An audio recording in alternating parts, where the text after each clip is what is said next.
আমার নবী এতিম নবী কাঁদতে কাঁদতে মক্কা নগরী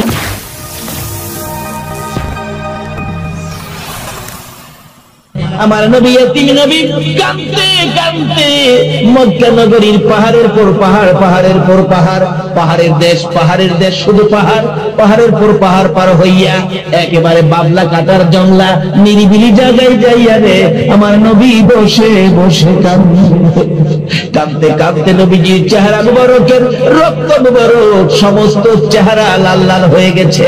জংলার পশু পাখিরা নবীর ব্যথায় ব্যতীত হইয়া চারিপাশে কাঁদে। এমনি সময় একটা জংলার পশু হরিণ পরামর্শ ডাকলেন, নবী বসে বসে জংলায় কাঁদবি আর আমরা পাশে বসে দেখবো, এটা হতে পারে না। একজনে যারে দেখো না নবীজির কে আছে, খবরটা পৌঁছে দিয়ে আসো, নবীজির যেন বাসায় বাড়িতে নিয়ে যায়। একটা হরিণ নবীর প্রেমে পাগল হইয়া গো দৌড়াইয়া মক্কা নগরে ঢুকে গেছে। খানেকা আমার পাশেই নবীজির ঘর, নবীজির বাড়ি, নবীজির হুজরার পাশাপাশি যাইয়া তালাশ করে। তখন মানুষজন কম ছিল, ঘুরে ঘুরে দেখে কাউরে দেখা যায় না। একটু পরে দেখা যায় একটু দূরে নবীর চাচা বীরে আমির হামজা তীর ধনুক হাতে হরিণ শিকারি করতে গিয়েছিলেন, শিকার পাইল না, খালি হাতে বাড়িতে ফিরছেন। বাড়ির কাছে সুন্দর হরিণ দেখা যায়। আমির হামজা বলেন, আমি তীর ধনুক বাহির করলাম হরিণ শিকার করার জন্য। জংলার হরিণী ডাকতেছে, প্রভু গো আমার জবান খুলে দাও না, তোমার বন্ধুর পক্ষে কথা বলি। আল্লাহ বলেন, আরে জংলার হরিণী আমার বন্ধুর পক্ষে কথা বলার জন্য জবান চাইছস, যে নবীর প্রেমে এত কিছু করেছি সেই নবীর প্রেমে কি তোর জবান দিতে পারি না? সঙ্গে সঙ্গে হরিণের জবান খুলে দিল। জোরে জোরে কন্যা সুবহানাল্লাহ। হরিণী ডাকতেছে, রে আমির হামজা রে আমার তীর ধনুক দিয়ে মারতে হবে না, রে আমির হামজা মারিস না, মারার আগে একটা কথা শুনে লো, তারপরে আমার মারিস, আমার কোনো দুঃখ থাকবে না। আমির হামজা বলেন, জংলার হরিণ মানুষের মতো কথা কয়, ব্যাপারটা আগে বুঝা নই, ব্যাপারটা কি? হরিণ দৌড়ে যাইয়া আমির হামজার পায়ে পড়ে গেছে, পায়ে পড়ে কাঁদতেছে, আমির হামজা রে একটু জমাই যা রে আমির হামজা, যাইয়া দেখ তোর বাতিজা এতিম বাতিজা রে, এতিম বাতিজা রে আবু জাহেল কেমন একটা মার মারছে রে আমির হামজা। আজকে যদি তোর ভাই দুনিয়ায় থাকতো, এতিম নবী কি জংলায় বসে কাঁদতো রে আমির হামজা, তোর পায়ে ধরি রে, আমারে মারবার আগে তোর বাতিজাকে নিয়ে আয়। আখিরি নবী রে, উম্মতের কান্দারি নবী রে, রাহমাতাল লিল আলামিন নবী রে, জংলার থেকে নিয়ে আয়। আমির হামজা বলেন, আশ্চর্য হয়ে গেলাম, একটা জংলার পশু হরিণ আমার বাতিজার জন্য এইভাবে কাঁদে, তাহলে বোঝা যায় নিশ্চয় আমার বাতিজা সাধারণ কোনো মানুষ নয়। রে হরিণী আমার বাতিজার জন্য তোর মায়া হলো, বাতিজার মা নাই বাবা নাই বলে আমির হামজা বলতেছেন, বাতিজার মা নাই বাবা নাই বলে আবু জাহেল মারলো। ও হরিণী পাও ছেড়ে দে, আর তোকে আমি কিছুই করব না। আমার বাতিজার মা নাই বাবা নাই বলে আমি চাচা তো এখনো বেঁচে আছি, আমি চাচা থাকতে আমার বাতিজারে মারবো, এই সাহস কার হইল? আমি আজকে আবু জাহেলকে দেখা দিব। মেজাজ গরম করে চলছে বাড়ির দিকে, বাড়ির পাশে যাইয়ে শুনে রে আমির হামজার বিবি হাওলাকে সে পাগল বেশে কাঁদে। বিবি তুমিও কাঁদো, ওদিক দিয়ে বাতিজা কাঁদে, তুমিও কাঁদো। সঙ্গে সঙ্গে তরবারিটা বাহির করে বলতেছেন, বিবি গো তরবারি বাহির করে প্রতিজ্ঞা করলাম, তুমি কেন কাঁদো বলো? বাতিজার ব্যথাই তো মনটা মানে না, তুমিও কাঁদো, বলো কোন ব্যথাই কাঁদো? আমির হামজার বিবি দৌড়ে যাইয়া স্বামীর গলায় ধরেছে, স্বামী গো আমার বাতিজারে বলে আবু জাহেল মারছে গো, মা নাই বাবা নাই বলে বাতিজা জংলায় বসে কান্দে, কেউ কি বাতিজারে মায়া করবে না? স্বামী একটা অনুরোধ করি, আমার ভাতিজারে আইনা দিবানি, আমি মায়ের মতো হইয়া করব। আর আমার ভাতিজারে মারলো, আবু জাহেলের বিচার করবানি। আমির হামজা বলেন, বিবি গো, হরিণের মুখে যে ভাতিজার প্রশংসা শুনেছি, তুমিও যখন ভাতিজার জন্য কান্দো, যাও কথা দিলাম এই ভাতিজারে না লইয়া বাড়িতে আসবো না, আবু জাহেলের বিচার না করে ঘরে ফিরবো না। একটা দৌড় মারলেন আবু জাহেলের বাড়ির সামনে। আবু জাহেল, বাড়িতে আছো? আছি, বেরিয়ে আসো। এমনি আঘাত করলেন মাথার মধ্যে, মাথা ফাইটা গেল। ও আমির হামজা, কোন দুঃখে আমাকে মারলি? আমির হামজা চোখের পানি ছেড়ে দিলেন।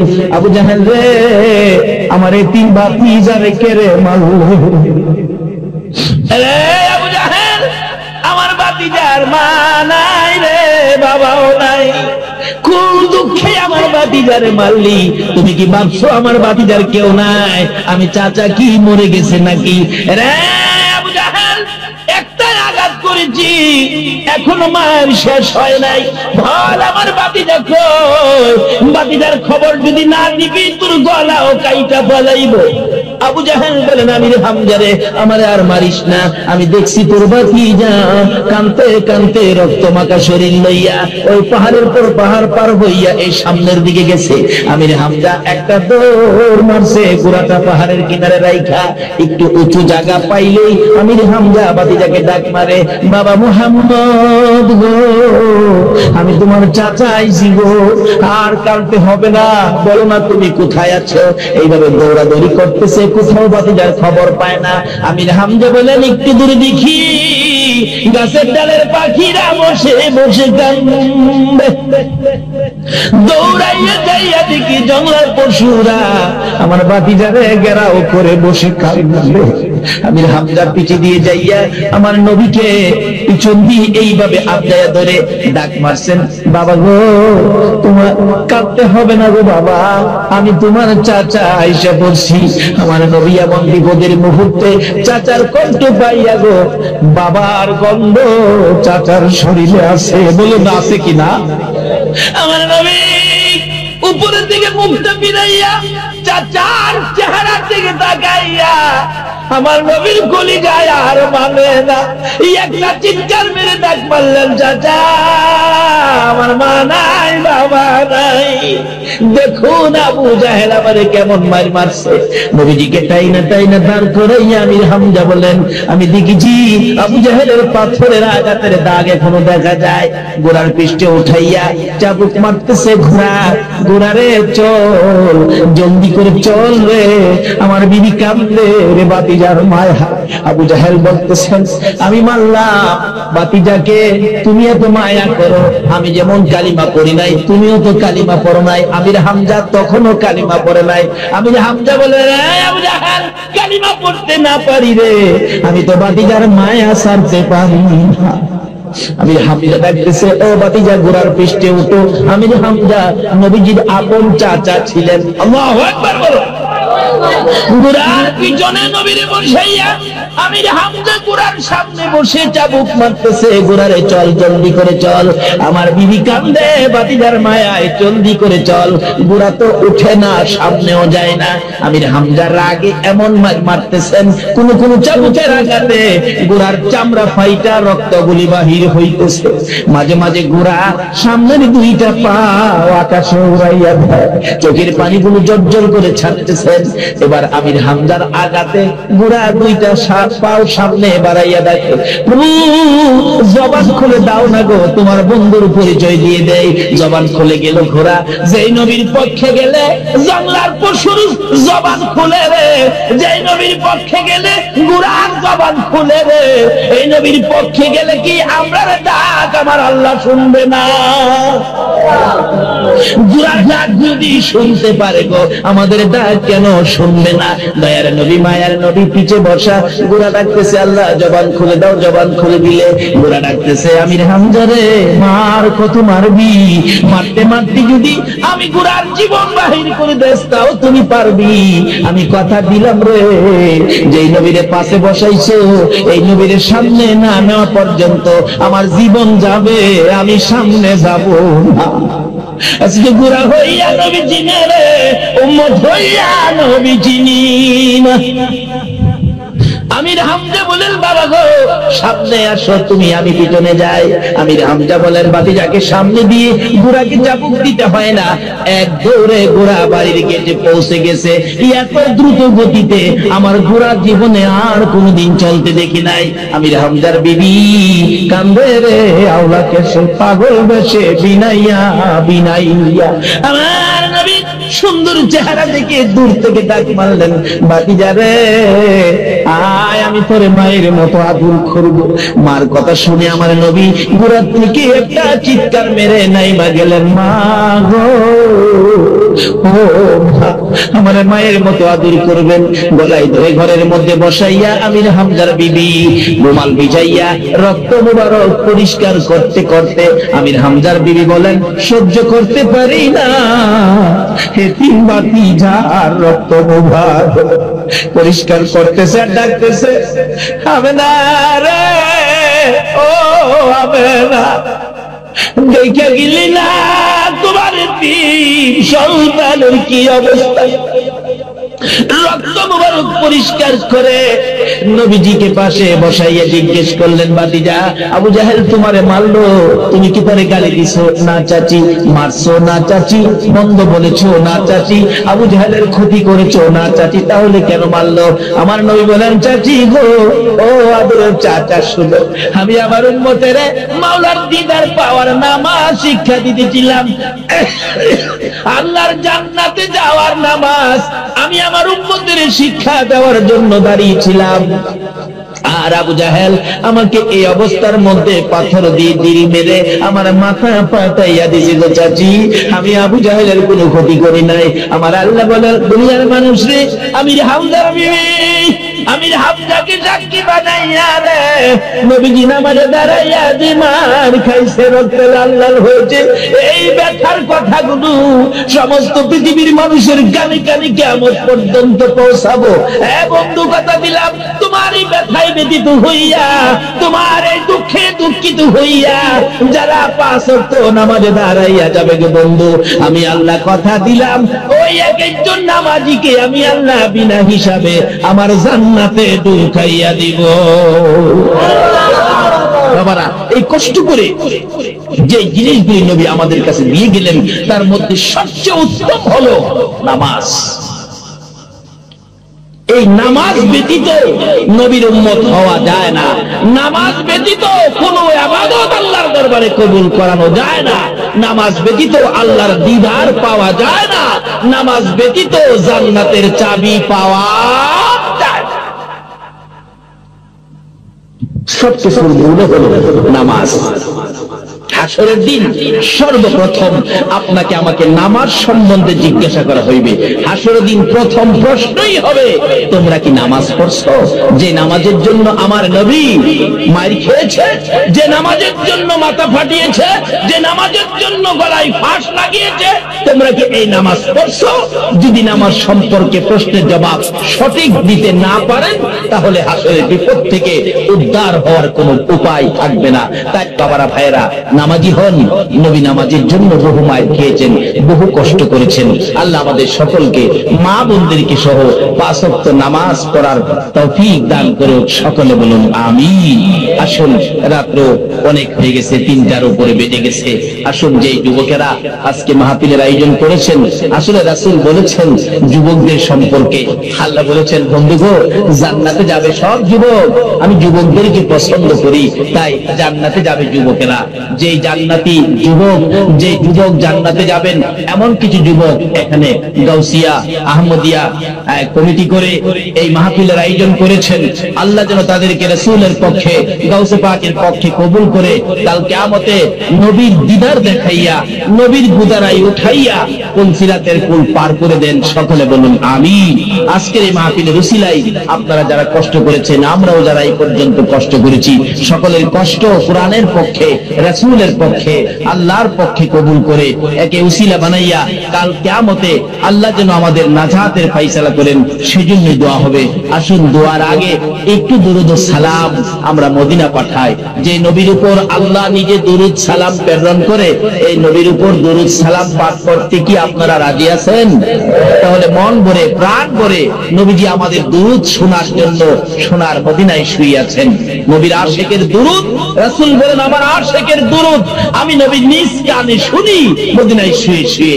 আসুন মন ভরে এই রাতে প্রাণ ভরে নবীজিকে দুরূদ ও সালাম মদিনা পাঠাই, নবীজিকে দুরূদ শোনাই। আসুন সকলে মিলে দুরূদ ও সালাম মদিনা পাঠাই। কি দোয়া? কোরআন শরীফ, রব্বির হামহুমা কামা রব্বায়ানি সগীরা। এই দোয়াটা কাজে লাগাই। আসুন আজকে সেই দোয়া কাজে লাগবে। আল্লাহ শিখানো দোয়া করে আমরা মা বাবার কবরের আযাব মুক্ত করব, সে আশায় আমরা হাত বাড়াবো। তার আগে কমিটির পক্ষ থেকে দুই চারটি কথা অবশ্যই বলবেন, তারপরে দোয়া হবে। সভাপতি সাহেব আছেন।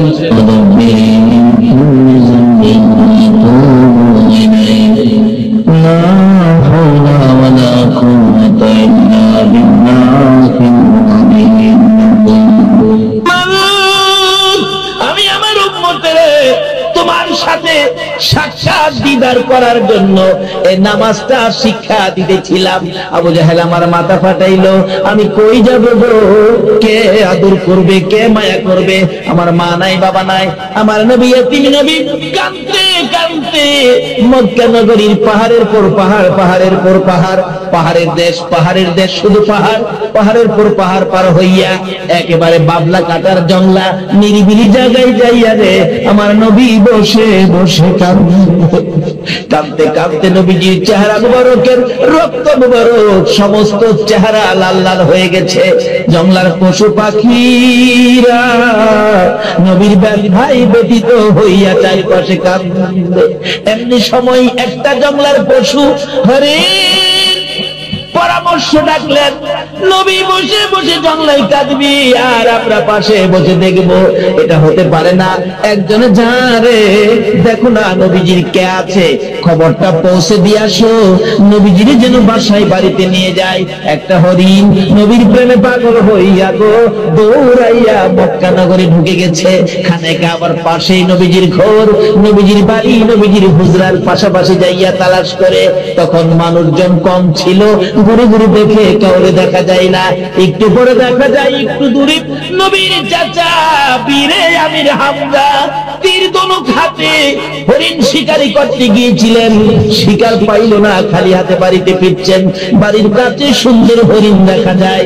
আমির হামজা বলেন আমি তীর ধনুক বাহির করলাম হরিণ শিকার করার জন্য।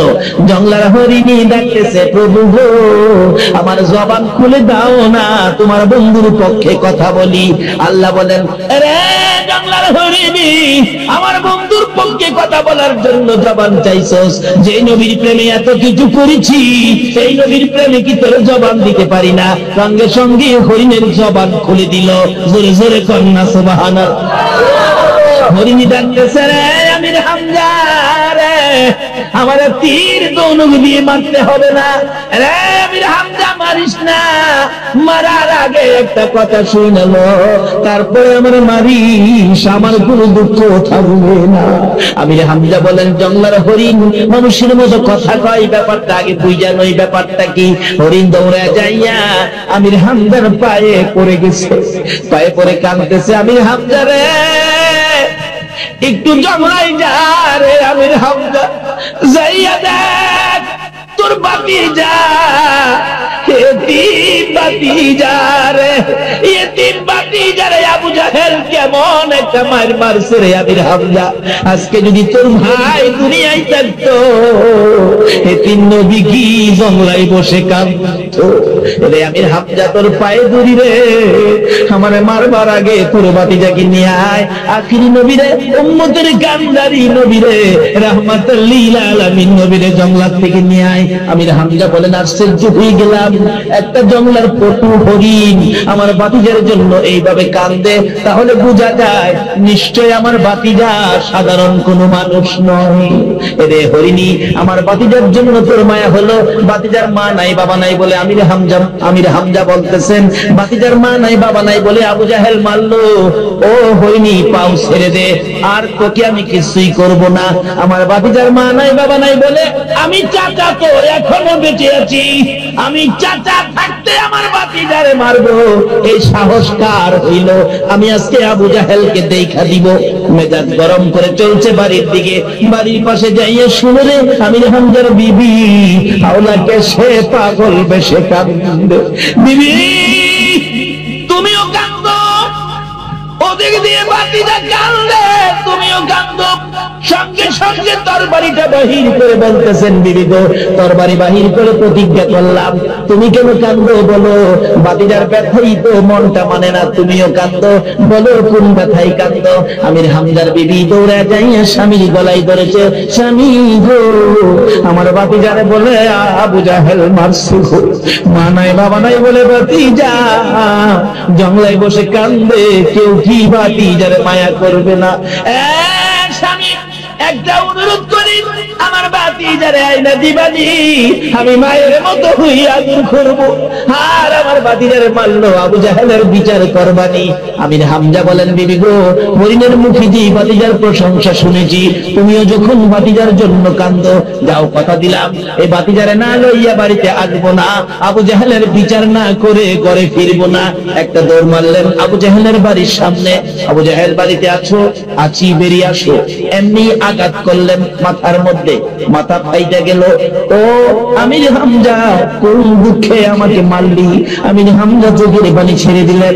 আবু জাহেল রে, আমার এই তিন ভাতিজারে কেড়ে মারলি রে? আবু জাহেল, আমার ভাতিজার মা নাই রে, বাবাও নাই, কোন দুঃখে আমার ভাতিজারে মারলি? তুমি কি ভাবছো আমার ভাতিজার কেউ নাই? আমি চাচা কি মরে গেছে নাকি রে? আবু জাহেল, একটা আঘাত করেছি, এখনো মায়ের শেষ হয় নাই, ভয় আমার ভাতিজা কই? ভাতিজার খবর যদি না নিবি তোর গলাও কাইটা ফলাইব।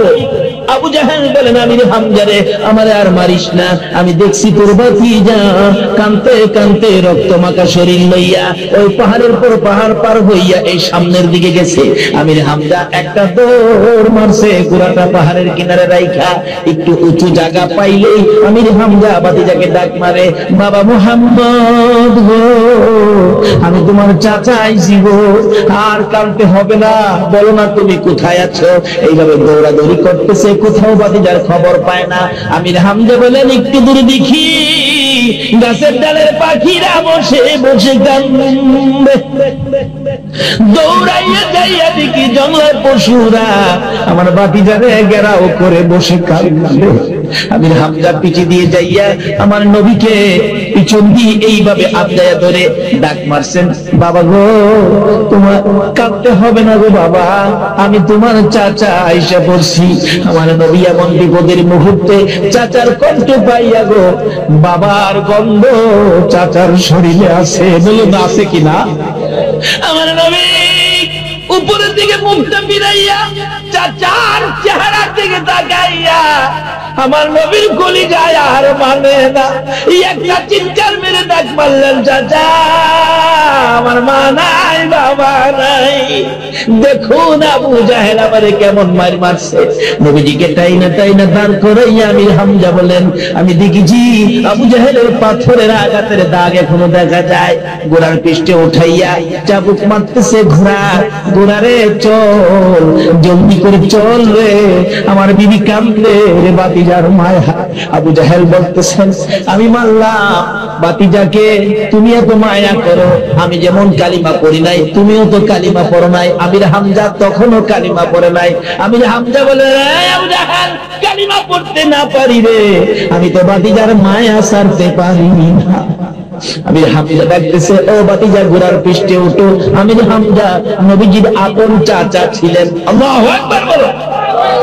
ঘোড়ার পিছনে নবীরে বসাইয়া আমির হামজা ঘোড়ার সামনে বসে চাবুক মারতেছে, ঘোড়ারে চল জলদি করে চল। আমার বিবি কান্দে ভাতিজার মায়ায়, জলদি করে চল। ঘোড়া তো উঠে না, সামনেও যায় না। আমির হামজার রাগে এমন মারতেছেন, কোন কোন চাবুকের আঘাতে ঘোড়ার চামড়া ফাইটা রক্তগুলি বাহির হইতেছে। মাঝে মাঝে ঘোড়া সামনের দুইটা পা আকাশে উড়াইয়া দেয়, চোখের পানিগুলো জর্জর করে ছাড়তেছেন। এবার আমির হামজার আঘাতে ঘোড়া দুইটা পাও সামনে বাড়াইয়া দেখে, জবান খুলে দাও না গো, তোমার বন্ধুর পরিচয় দিয়ে দেয়। জবান খুলে গেল ঘোড়া। যেই নবীর পক্ষে গেলে জঙ্গলার পশুর জবান খুলে রে, যেই নবীর পক্ষে গেলে ঘোড়ার জবান খুলে রে। এই নবীর পক্ষে গেলে কি আমরা ডাক আমার আল্লাহ শুনবে না? ঘোড়ার ডাক যদি শুনতে পারে গো, আমাদের ডাক কেন শুনবে না? দয়ার নবী মায়ার নবী পিছে বসা, ঘোড়া ডাকতেছে আল্লাহ জবান খুলে দাও। জবান খুলে দিলে ঘোড়া ডাকতেছে আমির হামজা রে, মার কত মারবি? মারতে মারতে যদি আমি ঘোড়ার জীবন বাহির করে দেস তাও তুমি পারবি। আমি কথা দিলাম রে, যেই নবীরে পাশে বসাইছো এই নবীরে সামনে না নেওয়া পর্যন্ত আমার জীবন যাবে, আমি সামনে যাব না। আজকে ঘোড়া হইয়া নবী চিনে রে, উম্মত হইয়া নবী চিনি না।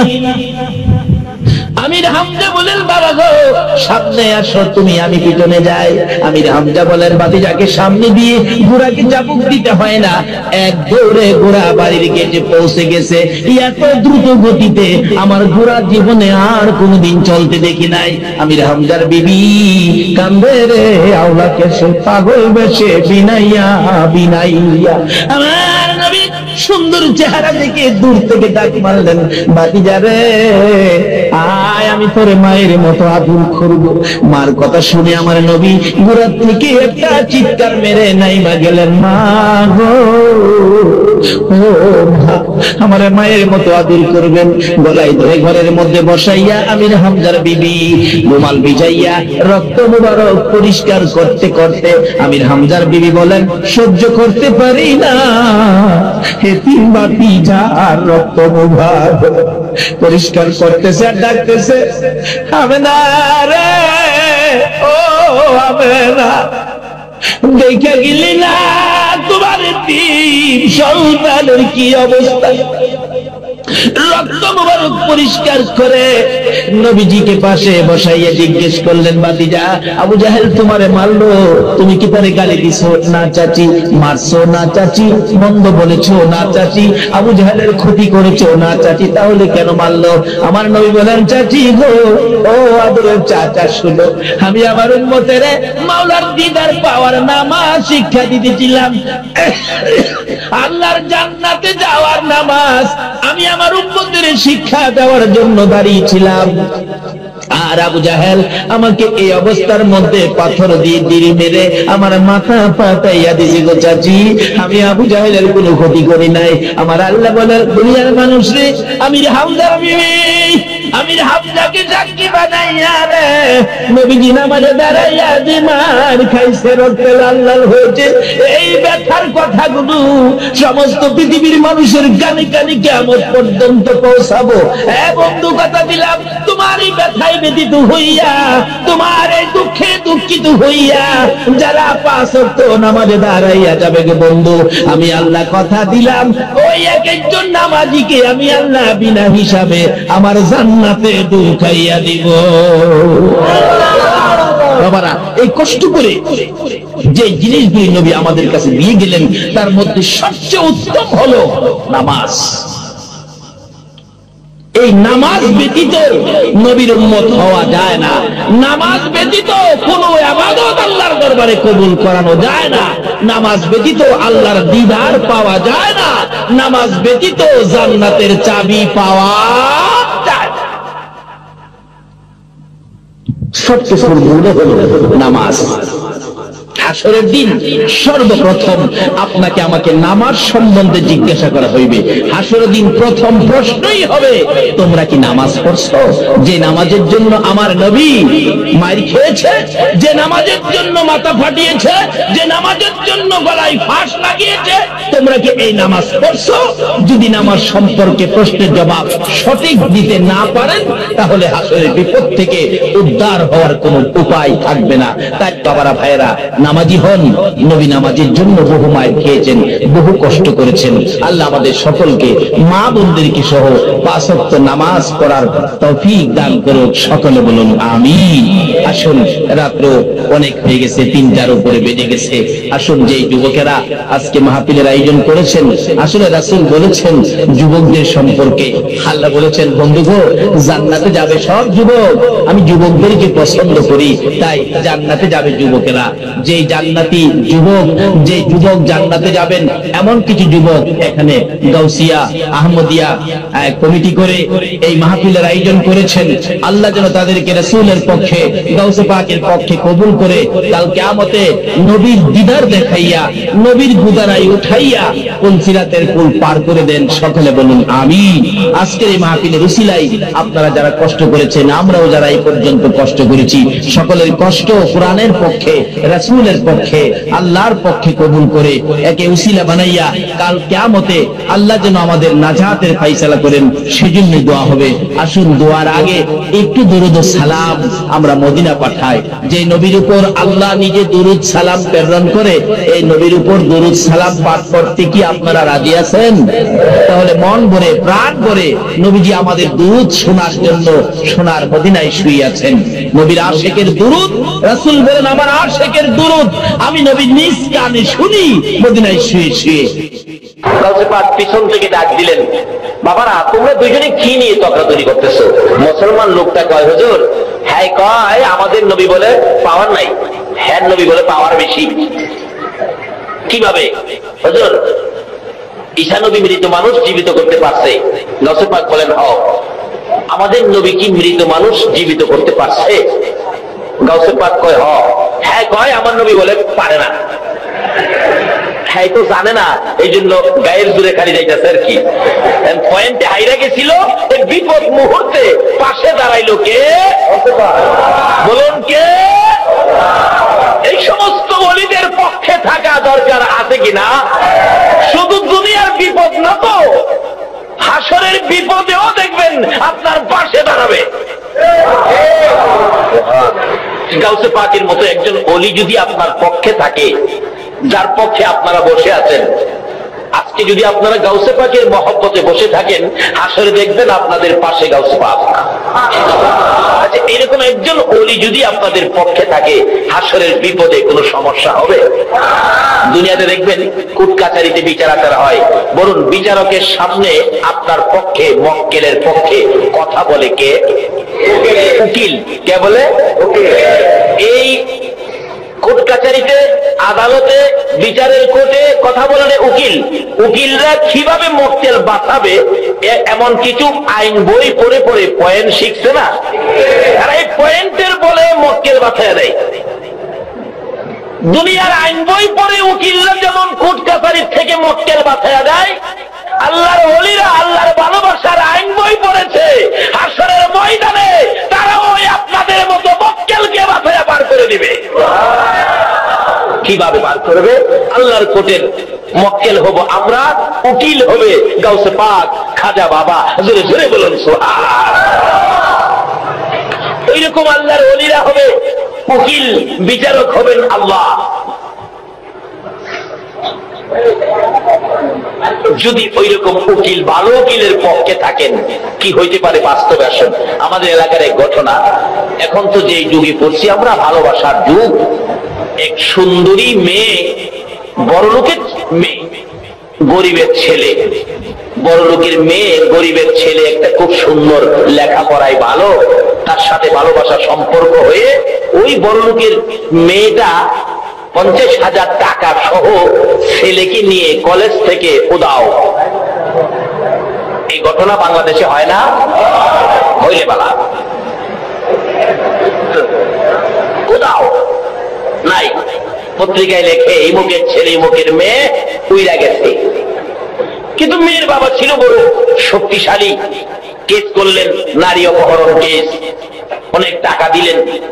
কিছুদিনের মধ্যে তার মেয়েকে উদ্ধার করে নিয়ে আসলেন, কোর্টে নিয়ে গেলেন, মেয়েকে বুঝাইলেন তুই বলবি তোকে জোর করে নিয়ে গেছে। এখন কেস করে দিলেন, জোর করে নিয়ে গেছে। এমন চাপা চাপছে কেস, পুলিশ খালি ছেলেকে খুঁজে বাড়িতে যায়, তার মা বাবাকে টর্চারিং করতেছে, তোমার ছেলেকে বের করে দাও, না হয় তোমাদের বিচার হবে। মা বাবা কান্দে কান্দে, ফকিন্নির পোলা তুই কেন গেলি এই কাজ করতে? আরেক বুদ্ধিমান ব্যক্তি বলতেছেন ছেলের মা বাবাকে এত পেরেশান না হইয়া আপনারা আরেকটা কাউন্টার কেস করেন। কাউন্টার কেস উকিলের কাছে গেছে, উকিল সাহেব আমি এই বিপদে আছি, এই বিপদের কি কোনো পথ পাওয়া যাবে উদ্ধার হওয়ার জন্য? উকিল বলে এত আইন বই পড়ছি, এটা কোনো ব্যাপার হইল, কেস করেন, কাউন্টার কেস, ছেলেকে নিয়ে আসেন। ছেলে তো ভয়ে বাড়িতে আসে না, আমার ছেলে সুগায়া একবারে কাঠের মতো হয়ে গেছে, ভয় পায়, খায় না, ঘুমায় না, না জানি পুলিশে ধরে নিয়ে যায়। নিয়ে আসেন। রাত্রে একদিন গভীর রাত্রে উকিলের বাড়ি নিচে, উকিলকে বেটা চিন্তা করিস না, এই যে দেখ আইন বই ভর্তি, এই যায় এত আইন বই পড়ছি, তোর কিসের বিপদ, আমি বিপদ থেকে তোরে বাঁচাইয়া দিব, যা চিন্তা করিস না, কিন্তু শর্ত হইল আমি যা কমো তা শুনবি। কেস করে দিলেন। যেদিন কোর্টে হাজির হবে, ওই মেয়ের সাথে অপরাধী ছেলে কোর্টে হাজির হবে, তো উকিল বললেন কোর্টে তোরে যাই জিগাইব, উকিলের পরামর্শ তোরে যাই জিজ্ঞেস করবে তুই খালি চুপ করে তাকায় থাকবি, কোনো কথা তুই বলবি না, তাকায় থাকবি, মক্কেল যে মক্কেলের মতোই থাকবি। কোর্টে উঠলো, বাদী বিবাদী হাজির হাজির। মেয়ের পক্ষের উকিল বলতেছেন মাননীয় বিচারপতি অনুমতি দেন কথা বলি। বলেন। উকিলের মুখ তো বুঝি নেই কিভাবে শুরু হয়েছে। এই যদি হয় তার সামাজিক আচার আচরণ, যুবকেরা মেয়েদেরকে ধরে নিয়ে যাবে জোর করে ঘর থেকে, সংসার, এই সমাজ, এই দেশ কেমনে চলবে? মাননীয় আদালত আপনারও তো মেয়ে আছে, কি হবে দেশ, কোন দিকে যাচ্ছে? উকিলের মুখ একেবারে সাবান দিয়ে খইচা দইয়া ইস্তারি গিরে ফেলাই। অবশেষে ম্যাজিস্ট্রেট বলতেছেন উকিল সাহেব থামেন, আমি দুইটা প্রশ্ন করি। এই ছেলে, এই মেয়েটাকে তুমি যখন জোর করে ধরে নিয়ে যাও তখন রাত্র কয়টা বাজে? তার উকিলের পরামর্শ কি ছিল? চুপ করে থাকা, কথা বলিস না। চেয়ে দিছি ম্যাজিস্ট্রেটের ভাই, আরে বাবা রাত্র তখন কয়টা বাজে? উকিল খালি টনটন আওয়াজ করে, মানে কথা কইস না, যা কইছি তা শুনিস। বাবারে বালা বলির পিছনে গিয়া মক্কেল হয়ে না, যা করে বলিয়াই করবো। আজকে দুনিয়ার কোর্টে যদি মক্কেলকে পয়েন্টের খাতায় মক্কেল বানায়া উকিল কই কথা কইস না, যা বলতে হয় আমি ওই বলবো।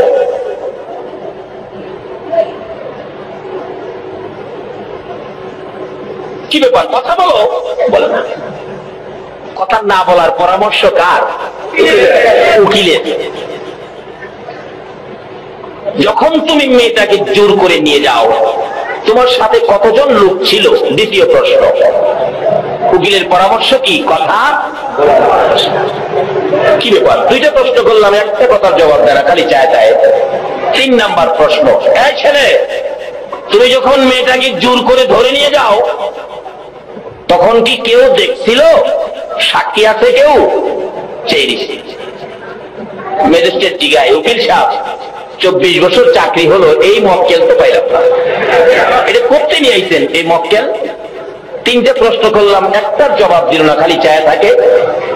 তার পক্ষের উকিল বলেন মাননীয় বিচারপতি অনুমতি দিলে আমি কথা বলি। এবার ছেলে পক্ষের উকিল অনুমতি পাইছে।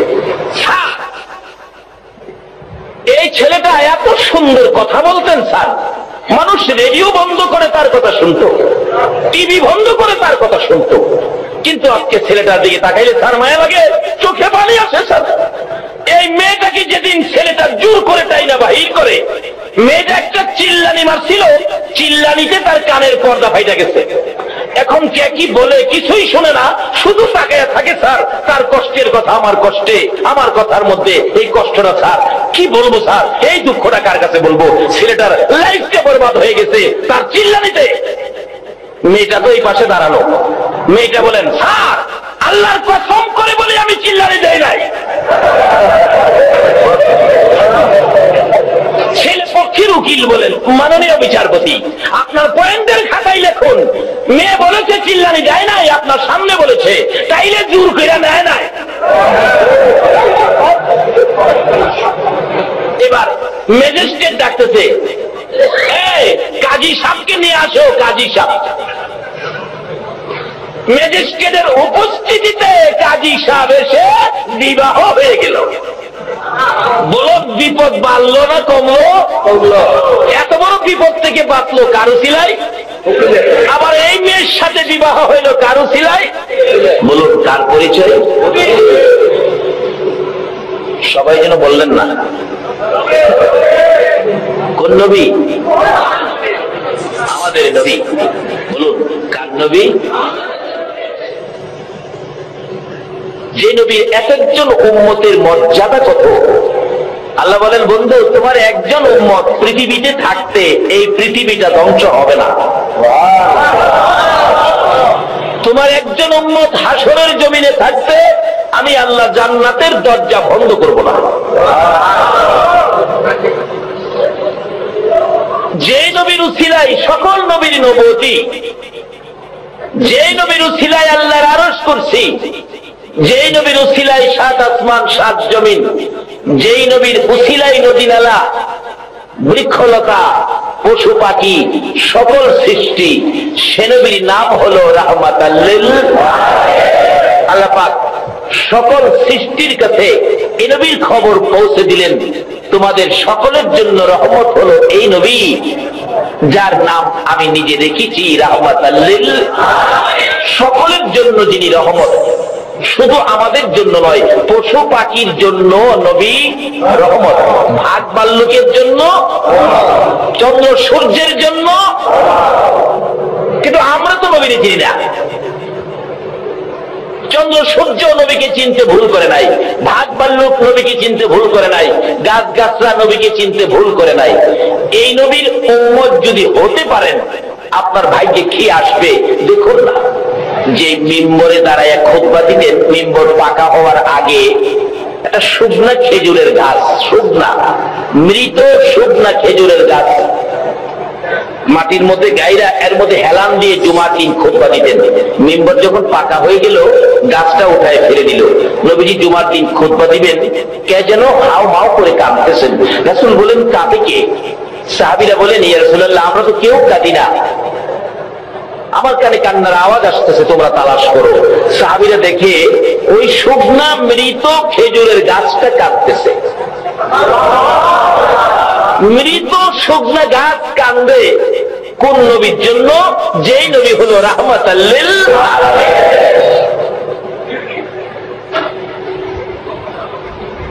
আজকে সেই নবীর উম্মত বিশ্বজুড়ে বিপদের মধ্যে। বিপদে থাকার একটাই কারণ, আমরা নবীর পক্ষটাকে ছেড়ে দিয়েছি। নবী যেদিকে যাওয়ার কথা বলেছিল আমরা সেদিকে যাই না। মৃত গাছ কাঁপতেছে, নবীজির সামনে দিলেন, যার নাম উস্তুনে হান্নানা। রাসূল বলেন, ও উস্তুনে হান্নানা, মৃত শুকনা খেজুরের গাছ, তুমি এইভাবে কাঁদতেছো, তুমি তো মৃত, তুমি এইভাবে কাঁদবো কিভাবে? খেজুরের গাছ, মৃত গাছ জবাব দেন, হুজুর আমি মৃত ঠিক, কিন্তু আমার একটা ব্যথা আছে। কি ব্যথা? আমি এতদিন রাহমাতাল লিল আলামিন নবীর পিঠ মুবারকের সাথে লেগে থাকতাম, আজকে আমি নবীর থেকে দূরে সরে গেলাম। নবীর থেকে দূরে যাওয়ার ব্যথা, এই বেদনা সহ্য করতে না পেরে আমি এতিমের মতো কাঁদতেছি। রাসূল বলেন, তুমি তো মৃত, তুমি তো জীবিত না, তুমি কান্দো কিভাবে? সাহাবীরা আশ্চর্য হয়ে গেলেন, হুজুর মৃত গাছ আপনার ব্যথায় কান্দে, আমরা জীবিত হয়ে কি করলাম? কান্দিস না, তোর কান্না শুনে আমি নবীর মায়া হয়ে গেছে, দয়া হয়ে গেছে, আর কান্দিস না রে উস্তুনে হান্নানা, আমি তোর সকলের জন্য রহমত, আমি নবী তোর জন্য দোয়া করে দেই, তুই একটা জীবিত খেজুরের গাছ হয়ে যাবে। বলুন, আমাদের নবী দোয়া করলে মৃত গাছ জীবিত হইতে পারেনি। একবার একজন খ্রিস্টান আরেকজন মুসলমান, দুইজন একসাথে যাচ্ছে হাইটা। খ্রিস্টান লোক বলতেছেন মুসলমানকে, দেখো মুসলমান বেটা, আমাদের যে নবী ছিল ঈসা নবী কত ক্ষমতাবান ছিল, মরা মানুষ জীবিত করে ফেলছে কুম বিইজনিল্লাহ বলে। আমাদের মুসলমান লোকটা বলতেছে না, তোমাদের নবী ঈসা নবীর চাইতে কোটি কোটি গুণ পাওয়ার বেশি ছিল আমাদের নবী, কারণ আমাদের নবী হলো সকল নবীর সেরা নবী, শ্রেষ্ঠ নবী, যার উসিলাই সকল নবীর নবুয়তি, যার উসিলাই কোন কায়নাত। খ্রিস্টান বেটা খুব জ্ঞানী ছিলেন, হ্যাঁ প্রশ্ন করে বসলেন আমাদের মুসলমানকে, শোনো তোমাদের নবী কি মৃত মানুষ জীবিত করতে পারছে? এই মুসলমান বেটা হ্যাঁ জানে না, জীবনে ওয়াজ শুনতেও যায় নাই। বাবারে ওয়াজ শুনতে গেলেও মাঝে মাঝে পয়েন্ট পাওয়া যায়, এগুলি রাখলে বিপদে কামে লাগে। খ্রিস্টান খালি কয় আরে বাবা পাওয়ার যে বেশি, কিভাবে তোমাদের নবী মৃত মানুষ জীবিত করছে একটা পয়েন্ট দেখাও। হ্যাঁ জীবনে ওয়াজেও গেছে না, দেখাইবো কোত্থেকে। কিন্তু দুইজনে ধাক্কাধাক্কি করে যাইতেছে রাস্তায়, কথা কাটাকাটি করে একেবারে শেষ পর্যায়ে চলে গেছে। খ্রিস্টান লোকটার কাছে আমাদের নবীর উম্মত মুসলমান স্বীকার করবে আমাদের নবী মৃত মানুষ জীবিত করতে পারে না, এই কথাটা স্বীকার করবে। এমন সময় আজকে যার স্মরণে মাহফিল গাউসে পাক ওই দুই ব্যক্তির পিছনে হাজির। হাসরের দিন আমার আল্লাহ যেদিন বিচারক হবেন, আল্লাহু আকবার বলো, আমরা যেদিন ওই কুটের মক্কেল হব গো, আল্লাহ ওলিরা হবে উকিল।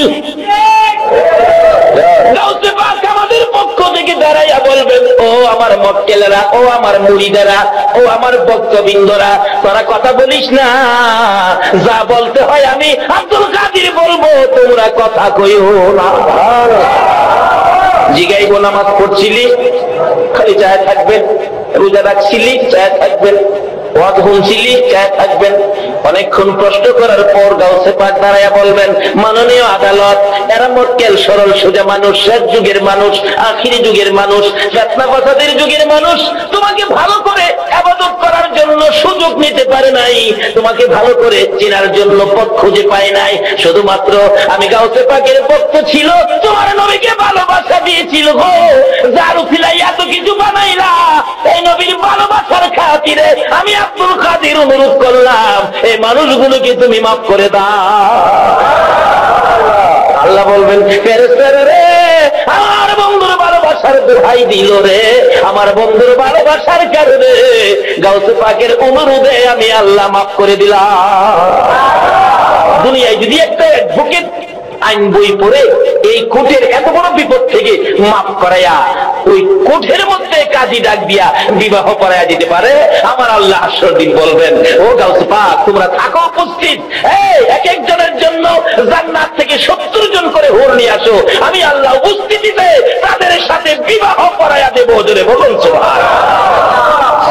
কিভাবে গেলে এই সুযোগ পাবেন, এই রাস্তাগুলো খুঁজে বের করা আমাদের দরকার আসেনি?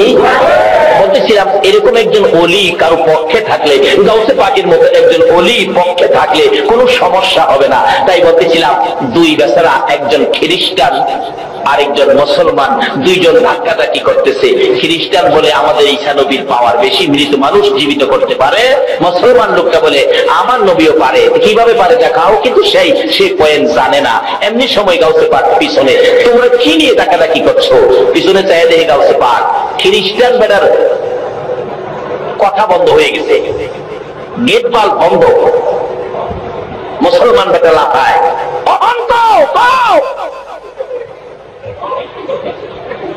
গাউসে পাক জিগায়, কি ব্যাপার, কি? অহন খ্রিস্টান লোকটা কথা না বলে তো পারে না, যেহেতু গাউসে পাক শুনলেন। হুজুর আমি বলছিলাম কি, আমাদের নবী ঈসা নবী তো মৃত মানুষ জীবিত করতে পারতো, আপনার নবী কি মৃত মানুষ জীবিত করতে পারতো? গাউসে পাক বলতেছেন, শোনো, আমাদের নবী মৃত মানুষ জীবিত করতে পারতো কিভাবে, শোনো। একদিন তোমাদের 200 খ্রিস্টান, গাউসে পাক ওয়াজ করতেছেন ওই খ্রিস্টান লোকের সামনে, তোমাদের 200 খ্রিস্টান নবীজির কাছে যাইতেছিল মুসলমান হওয়ার জন্য। রাস্তার মধ্যে আবু জাহেলের সাথে দেখা। কোন জাহেল? চিনছেন তো কোন জাহেল? আচ্ছা 200 লোক যদি আমরা নবীর পক্ষে যাই, আবু জাহেলের কাছে শান্তি লাগবো? হ্যাঁ দেখে এত লোক কই যায়, নিশ্চয়ই বাতিজার কাছে যায়। বাবারা আপনারা দাঁড়ান, কই যাবেন? আমরা আখেরি নবীর কাছে যাইতেছি, কালিমা পড়ে মুসলমান হব। আবু জাহেলের তো সমস্ত শরীরে অশান্তি বিরাজ করতেছে, এত লোক বাতিজার পক্ষে চলে যাবে। আচ্ছা আপনারা দাঁড়ান, মুসলমান হয়ে যাবেন। তবে একটা কাজ করে, বাতিজা সত্য নবী কিনা একটা প্রশ্ন করে বাতিজারে জিজ্ঞেস দেখেন, যদি প্রশ্নের জবাব দিতে পারে তাহলে আপনারা বাতিজার পক্ষে যাইন, না হয় বাতিজার পক্ষে যাইন না।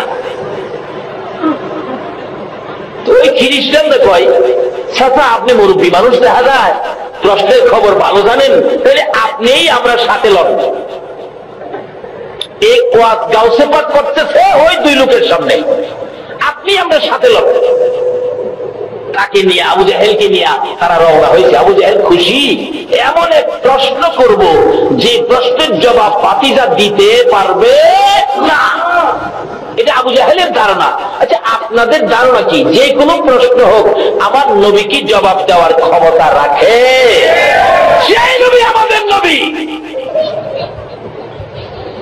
আমরা দুর্বল নবীর উম্মত নই, যেই নবী না হইলে কোন নবীর নবুয়তই হতো না। যেই নবীর নাম রাহমাতাল লিল আলামিন। আচ্ছা যাইতে যাইতে নবীজির সামনে হাজির। গাউসে পাক এই ওয়াজটা করতেছে 2 জনের সামনে। আবু জাহেল ডাকে, ভাতিজা 200 খ্রিস্টান আসলো তোমার কাছে মুসলমান হওয়ার জন্য, এখন তাদের একটা প্রশ্ন, আর বুঝি ভাগ্য খুলে গেছে গো, রাহমাতাল লিল আলামিনের দেখা পেয়েছি। হুজুর আমি অপরাধী, দুনিয়ার জমিনে করতাল বাজায় গান গাইতাম, দুনিয়ার জমিনে এই করতাল বাজাইয়া গান গাওয়ার অপরাধে গো, কবরে আসার পর আমাকে আগুনের করতাল হাতে লাগাইয়া দিল। এই আগুনের তাপে আমার সারাটা দেহ পড়তে পড়তে কয়লার মতো ছাই ছাই হয়ে গেছি। হুজুর আর মানে না, ধৈর্য আর কুলায় না। আমার নবী বলেন, বাবারে তোমার কষ্ট দেখে আমার বড় মায়া হয়ে গেছে। আমাদের নবী হইল গো মায়ার নবী। কে তো মায়ার নবী রে? আবু জাহেল জীবনে কত কষ্ট দিয়েছে গো। আমার নবীরে এমন পর্যায়ে নিয়ে গেছিল, একবার গর্ত করে আবু জাহেল চাইছিল গর্তের মধ্যে ফেলাইয়া আমার নবীরে জীবনের বিদায় করে দিবে। নাউজুবিল্লাহ বলো। জীবনে যত সুযোগ কষ্টের জন্য ছিল, সকল সুযোগগুলো আবু জাহেল আমার নবীর বেলায় কাজে লাগাইছে। আবু জাহেল একদিন মা আয়েশা সিদ্দিকা বলেন, আমি দেখেছি আমার নবী ঘুম থেকে ওঠার পর নবীজির সুন্দর চেহারা মুবারকে খেজুর পাতার চাটার দাগগুলো বেশি থাকতো। তারপরেও মাঝে মাঝে আমার নবী একটু সময় ঘুমাইয়া বাকি সময় বিছানায় বসে বসে করুণ সুরে আমার নবী কাঁদতেন, জামা কাপড় চোখের পানিতে ভিজে যাইতেন। মাঝে মাঝে প্রশ্ন করতাম, ইয়া রাসূলুল্লাহ বেয়াদবি ক্ষমা করে দিবেন, প্রশ্নের জবাব চাই। কি প্রশ্ন রে আয়েশা? হুজুর আপনি একটু সময় ঘুমাইয়া বাকি সময় বসে বসে কেন এইভাবে কাঁদেন? হুজুর আমি জানতে চাই, এই খেজুর পাতার চাটার মধ্যে ঘুমাইতে বুঝি কষ্ট হয়, সেই জন্য কি আপনি কাঁদেন? আমার নবী বলেন, আয়েশা রে না না, সেই জন্য কান্দি না। হুজুর একটা বালিশ, শুধু চামড়ার ব্যাগ, কিছু খেজুর পাতা এর মধ্যে আছে, এর মধ্যে মাথা দিয়ে ঘুমাইতে বুঝি কষ্ট হয়, সেজন্য কাঁদেন। আমার নবী বলেন, আয়েশা রে না না, আমি সেজন্য কান্দি না। হুজুর তাহলে বুঝেছি কেন কান্দেন। জীবনে কোনদিন বাবার মুখ দেখেন নাই, বাবা বলে ডাকার সুযোগ পান নাই, বাবার ব্যথা বুঝি কলিজায় লাগছে, বাবার জন্য কান্দেন। আমার নবী বলেন, আয়েশা রে না না, বাবার জন্য কান্দি না। হুজুর তাহলে বুঝেছি মায়ের জন্য কান্দেন, মায়ের কথা মনে হয়েছে। আমার নবীর কান্না আরো বেড়ে গেছে। রে আয়েশা শুনো কেন কান্দি, বিছানার জন্য নয়, বালিশের জন্য নয়, বাবার জন্য নয়, মায়ের জন্য নয়, আমি কান্দি রে আয়েশা আমার গুনাহগার উম্মতের জন্য।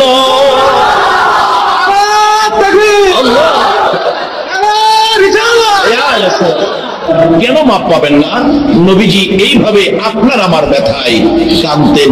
এখনো 24 ঘন্টা মদিনায় শুয়ে শুয়ে আপনার আমার ব্যথায় নবী কাঁদতেন। অন্য নবী রাসূলের উম্মতের জন্য তো এত সহজে মাপের পথ নাই, শুধুমাত্র আপনাদের জন্য। আপনারা কি সে নবীর পক্ষে যাইতে রাজি আছেন? এই নবীর পক্ষটাই হলো আমার আল্লাহর পক্ষ, এই নবীর পক্ষটাই হলো জান্নাতের পক্ষ, এই নবীর পক্ষটাই হলো শান্তির পক্ষ।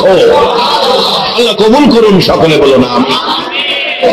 শুধু এটাই শেষ নয়, মাপ পাওয়ার জন্য আমার নবী যেদিন জগৎ থেকে বিদায়ী হয়ে যাবেন, আমার আল্লাহ জিবরাইলের মাধ্যমে প্রস্তাব করেছিলেন, জিবরাইল, আমার বন্ধু এই জগতে বহু জায়গায় মার খেয়েছে, বহু জমিনে আমার বন্ধু রক্ত মোবারক লেগে আছে, এই রক্ত মাখা জমিনে আমার বন্ধুকে দাফন করব না, বন্ধুর দেহ মোবারক আমার আরশের ডাইন পাশে দাফন করব। জিবরাইল তো আশ্চর্য, প্রভু হয়ে হযরত আদম আলাইহিস সালাম থেকে শুরু করে ঈসা আলাইহিস সালাম পর্যন্ত কারোর জন্য তো এই প্রস্তাব করেন নাই, আপনার বন্ধুকে আরশে নিয়ে আসবেন? যাও, প্রস্তাব নিয়ে যাও। প্রভু, আপনার বন্ধু না খুব খুশি হবে। জিবরাইল হাজির হয়ে যায় আপনার আমার দয়ার নবীর সামনে। ইয়া রাসূলুল্লাহ, আল্লাহর সালাম গ্রহণ করুন। আল্লাহু আকবার। হায়, কেমন নবী! আল্লাহ যাকে আগে সালাম দেয় তারপরে কথা কয়। এই নবীর পক্ষে থাকতে রাজি আছেন তো? কিভাবে থাকবেন? এখন কিন্তু পক্ষ অনেক হয়ে গেছে, কত দিকের লোক যে আসবে আপনাদের কাছে, আসলে সঠিক পথটা ধরতে হবে।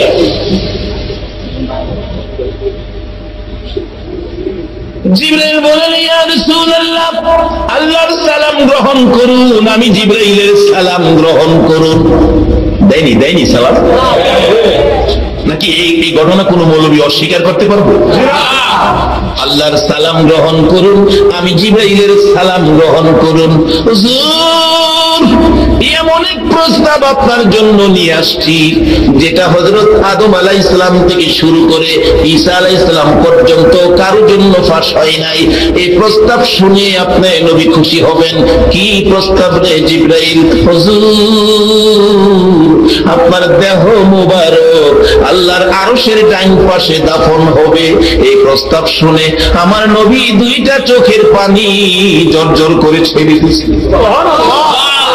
জিবরাইল বলেন, ইয়া রাসূলুল্লাহ, এত সুন্দর খবর শোনাইলাম, খুশি হলেন না? চোখের পানি কেন ছেড়ে দিলেন? আমার নবী বলেন, জিবরাইল রে, একটা খবর শোনাইলি, আমার দাফন আল্লাহর আরশের ডাইন পাশে হবে। আরেকটা খবর দিলি না, আমার গুনাহগার উম্মতের দাফন কই হবে? আমার নবী চোখের পানি গুলো গাল বেয়ে জর্জর করে ছেড়ে দিলেন।